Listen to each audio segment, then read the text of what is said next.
Episode 4. Saunders Aircraft in Ottawa and the return to Montreal. Atlantic Aviation in Montreal, that was renting Saunders hangar space, now needed the hangar space back, and the new hangar under construction that Saunders Aircraft would lease was not ready. Therefore, Saunders Aircraft temporarily moved to the city of Ottawa. Ottawa is 200 kilometers northwest of Montreal, a 2-hour drive. The Canadian Department of Transport Aircraft Certification Staff Certification was headquartered in Ottawa, and hopefully Saunders, being in the same city of DOT, would expedite the ST-27 flight certification process. Reg Kersey located hangar and office space for Saunders Aircraft in the hangar of Personal Planes Services at the Ottawa Uplands Airport. Kersey was living in Ottawa, however Saunders office staff and aircraft tradesmen would either commute or move to Ottawa. Office staff at this time included President Dave Saunders, Secretary to the President Gabrielle Goodwin, Vice President J. Gordon Copeland, Accountant A.M. McGurn, and Assistant Karen Bested. Production Manager Bernie Chaput, Chief Draftsman Andre Belanger, and Draftsman Ron Nasso. Hank Thompson oversaw purchasing. Those Saunders staff that did not move to Ottawa would leave Montreal on Monday morning, stay in Ottawa for the week, and then return to Montreal on Friday evening.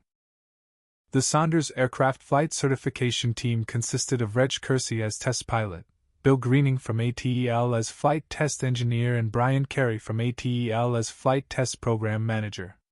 Bill Greening came to ATEL from Vickers Aircraft, the British Aircraft Corporation, at Weybridge, UK, where the Vickers VC-10 airliner was built.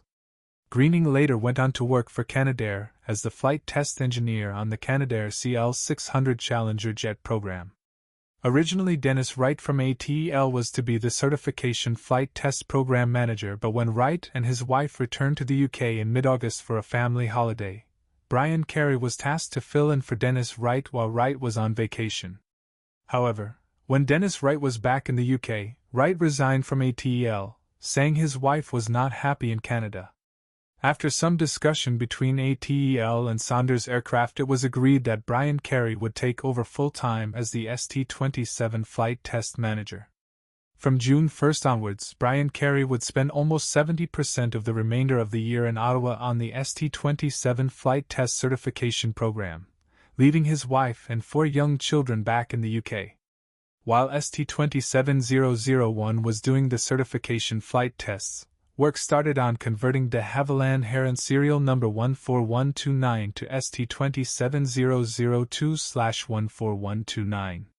Heron number 14129 was built in 1958 and delivered to the Royal Air Force on April 16, 1958, and given the RAF registration number XM295. 14129, XM295, was put into service on the Queen's Flight Unit the next day.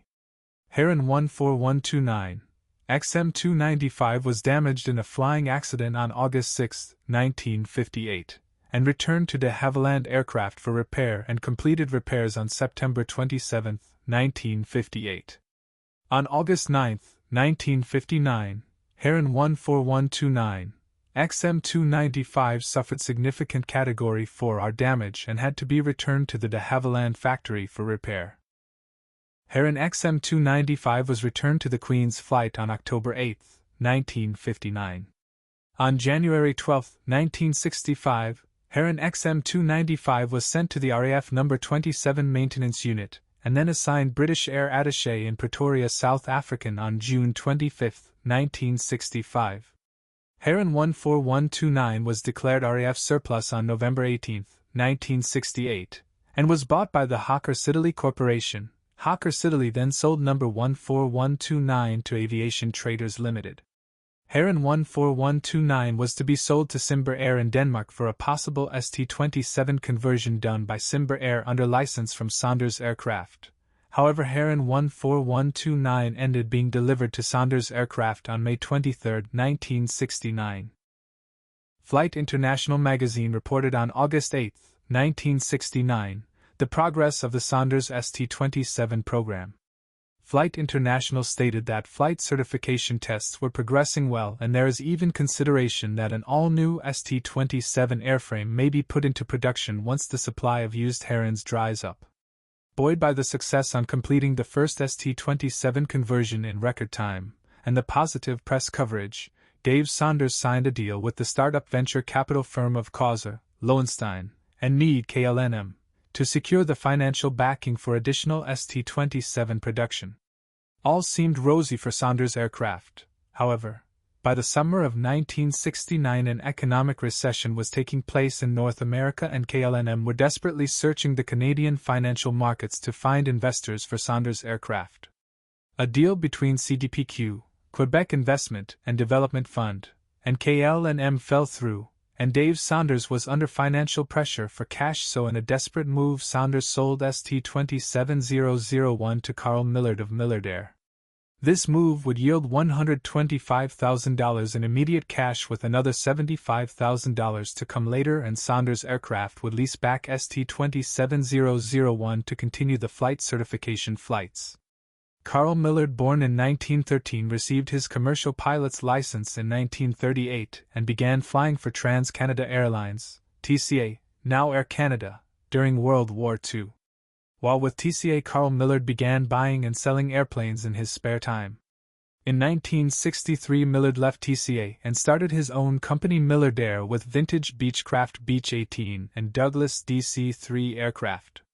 Over the years Millard Air would operate a small scheduled airline operation, charter passenger and freight services, aircraft salvage, and the buying and selling of aircraft. Millard Air also did work for Jim McBride of Midwest Airlines based in Winnipeg, ferrying Manitoba Hydro workers to and from Gillam, Manitoba. Carl Millard's son, Wayne Millard, also joined the family aviation business. Wayne Millard also flew for Air Canada and was in the news years back when Wayne Millard sued Air Canada over a hair-length policy.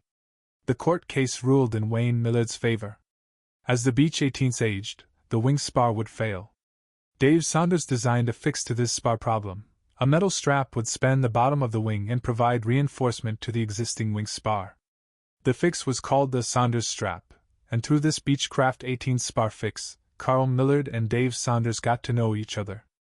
Carl Millard purchased the ST-27 for about half of the market value, fully expecting to make a profit once the economy improved and Millard could sell the ST-27.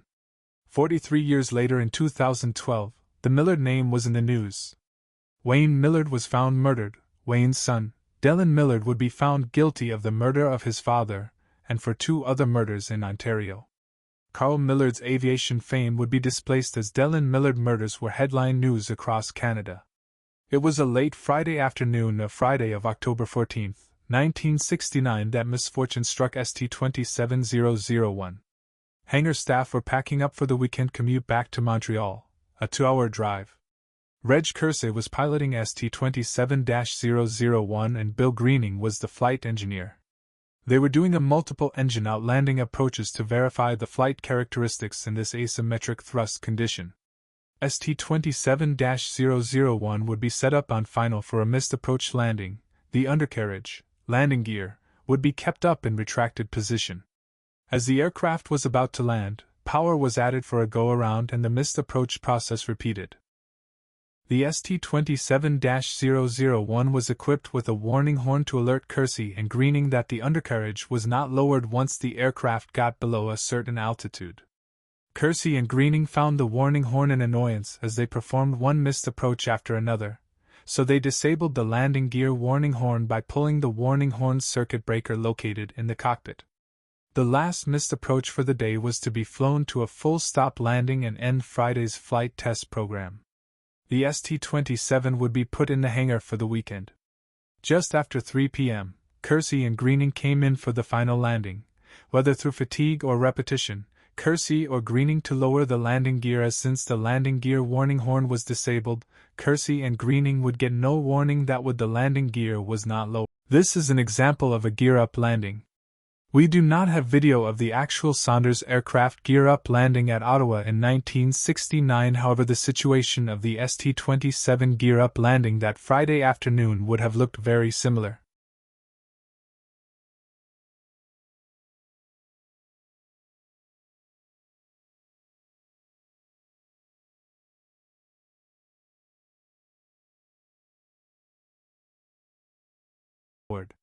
Shock and surprise followed as the ST-27001 slid down the runway on its belly, sending a shower of sparks into the air. The propeller blades were mangled as they contacted the ground. ST-27001 did not catch fire, there were no injuries, but the damage was substantial. The accident could not have come at a worse time financially for the company. The repair involved replacing both PT-6 engines and propellers. The engine nacelles and cowlings were repaired. The flaps were replaced as were the lower fuselage skins and the wing fairing. The fuselage floor frames were patched and repaired, and radio antennas on the bottom of the fuselage were replaced. Some parts were taken off partially converted ST-27002/14128 aircraft and used in the repair of 001 CFY BMX, so that 001 could get back in the air and resume flight testing. On November 12, repairs were completed, with the cost of the repairs close to $100,000, a cost that Saunders could not afford. In a 2019 phone interview, Dave Saunders commented that he should have fired Kersey for the gear-up landing, but I did not, as I needed a test pilot to finish the ST-27 flight certification program. While 001 was being repaired, Bill Greening and Brian Carey from 8EL returned home to the UK to visit their families. The Winnipeg Free Press on November 5, 1969, reported that Winnipeg-based regional airline Transair was bringing in the ST-27 for testing. Transair Vice President R.A. Morrison stated that if the ST-27 trials were satisfactory, the ST-27 would be added to the Transair fleet by February and would go on the Winnipeg, Kenora, Dryden route or the Winnipeg, Brandon, Dauphin Yorkton route. The $500,000 ST-27 would replace an old Douglas DC-3 on the routes. Transair was looking to convert to an all-turbine fleet as soon as possible. Transair was Manitoba's largest regional airline and was headquartered in Winnipeg. Transair had its beginnings in 1951 as Central Northern Airways, and CNA began scheduled service between Winnipeg and Red Lake with a Lockheed 14 aircraft. In 1955, with the DO radar line was soon to be built in the Arctic, Central Northern Airways took over Arctic Wings and renamed itself Transair. By 1961, Transair was running passenger service to Churchill and Thompson. Transair was in the headlines on March 1, 1966, when thieves led by Ken Leishman stole $380,000 worth of gold bricks from a Transair DC-3 in Winnipeg. By September 1968, Transair was running a Douglas DC-7, 4 DC-4s, 6 DC-3s, a Vickers Viscount, and 2 Japanese-built turboprop YS-11s. In 1969, Transair merged with their Manitoba rival Midwest Airlines. The new hangar for Saunders aircraft at the Field Shell Aero Centre at Dorval Airport in Montreal was almost complete. Saunders aircraft would be leasing the full hangar bay. It was time to go back to Montreal. Plans were made for Saunders aircraft to pack up and move in November 1969.